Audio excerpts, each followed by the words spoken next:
Hi everyone and welcome back. Today I wanted to talk about my newest gun, the Walther PPK.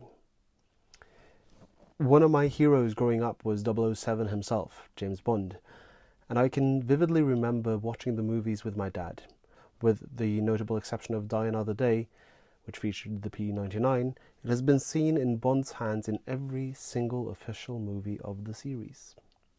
Before we continue, let's perform a safety check. Now I've already locked the slide in the rearwards position. We have got an empty chamber. There we go, empty chamber. No mag in the magwell. Alright, we're good to go. Let's drop the slide and off we go. I'll get back to the hammer in a little while. Ever since picking up sport shooting as a hobby, one of the guns on my bucket list has been the PPK. So when one showed up for sale, I nabbed it for use in the Norwegian Shooting Association, Norges Skytterforbund, shooting program Spesialfelt, as well as the Sivilpistol 2 program of the Norwegian branch of IPSC. Now, I'm finding a fair bit of conflicting information about this gun. On the one hand, the serial number seems to indicate that it was manufactured under license by Smith & Wesson in 2004. On the other hand, it has German proof marks here. There we go. So I've got German proof marks here and here. Whichever is the case, it was certainly manufactured in 2004. It's chambered in 380 ACP, and save for the Hogue wooden grip plates, it is stock. For some reason, there isn't much in the way of aftermarket parts available for these guns, other than grip plates, and I have found sites. I want to take just a moment to address and acknowledge the fact that this is a distinctly suboptimal gun for Sivilpistol 2. In Sivilpistol, each stage has 5 targets, and each target has to be engaged twice. Now, while there are a number of other guns out there that are better suited for the program, I do not own any of those. I do, however, own this gun, a gun I've been coveting for years. Hence, I accept that the gun represents a handicap for me compared to shooters with guns that hold 10 rounds in the mag. While I would love to win these competitions, I'm not at present good enough to expect doing so, and so I'd rather use the gun I have than add yet another gun into the mix. Now, this is my first gun with a slide-mounted safety lever, and this one doubles as a decocker. When it is in the safe position, you can rack the slide as much as you want, and the hammer will always decock when the slide is moved forward. Being a Smith & Wesson PPK, this gun was subject to the February 2013 recall and has been through that recall.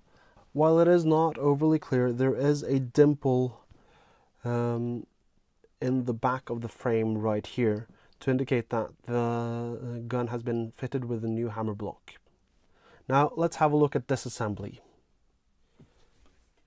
Takedown on the PPK is very simple indeed.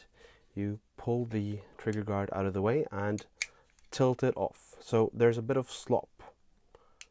Let me turn it around and you can see it better. So there's a bit of slop side to side there. And that's intentional. That's so that you can take it off to the side and lean it on the side here. Then I'm going to grab it with my shooting hand, using my index finger to hold the trigger guard to the side. I'm then going to pull the slide back, lift it up, and slowly release tension. There you go. That is a field stripped PPK. Now this spring is not captive, although it is very tight around the barrel, so it'll stay in place.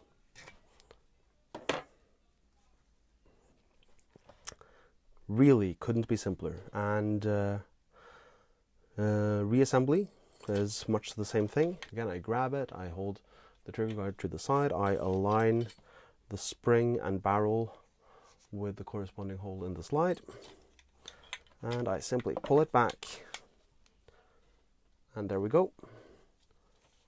Lift and slide back in, and we're reassembled. The PPK is a double action, single action gun. and the double action trigger is long, stiff and heavy, breaking cleanly at around 5.5 to 6 kilos. My trigger weight maxed out before the break. The single action trigger has a small bit of take up. Let's see if we can get that to show. There we go. So about 0.5 centimeter of take up. Before breaking cleanly at 1.9 kilos.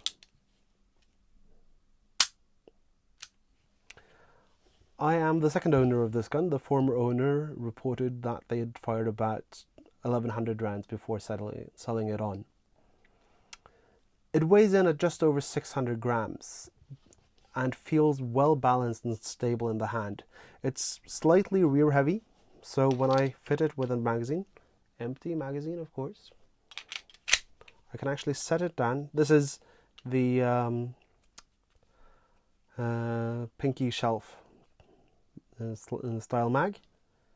When I set it down on the mag, it's actually balanced, and with a full mag, it's the balance is of course even better.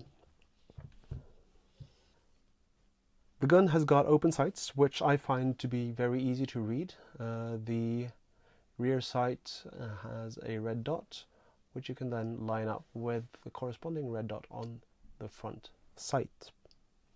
As this is a Smith & Wesson PPK, this has the elongated beaver tail, which is supposed to help with slide bite. My experience has been that the slide still tends to bite quite a bit, but I'm going to assume that that is due to poor control over the gun, not due to the gun itself. And of course the fact that I tend to have a very high grip doesn't help. Let me just demonstrate what happens. When racking the slide, it's still a fair bit off, but that along with the muzzle flip, I can certainly see that causing the slide bite, and I'm assuming that this is shooter error more than anything else.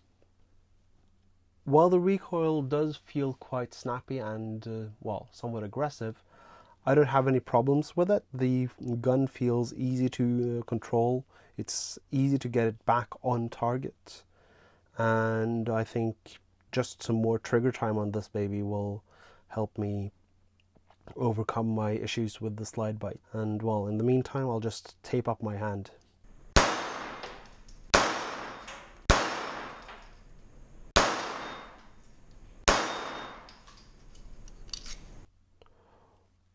All in all, I am very happy with this gun. It's a fun little shooter. It seems to be quite accurate, and it's the smallest gun I presently own. I think it's the smallest gun I've ever owned, and come to think of it.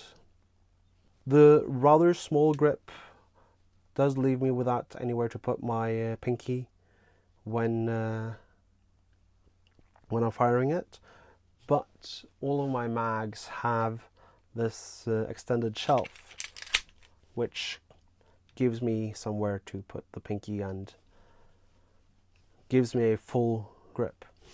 So there you have it. That's been another look at one of the guns of D20 Shooting Sports. Welcome back next time. Have a good one.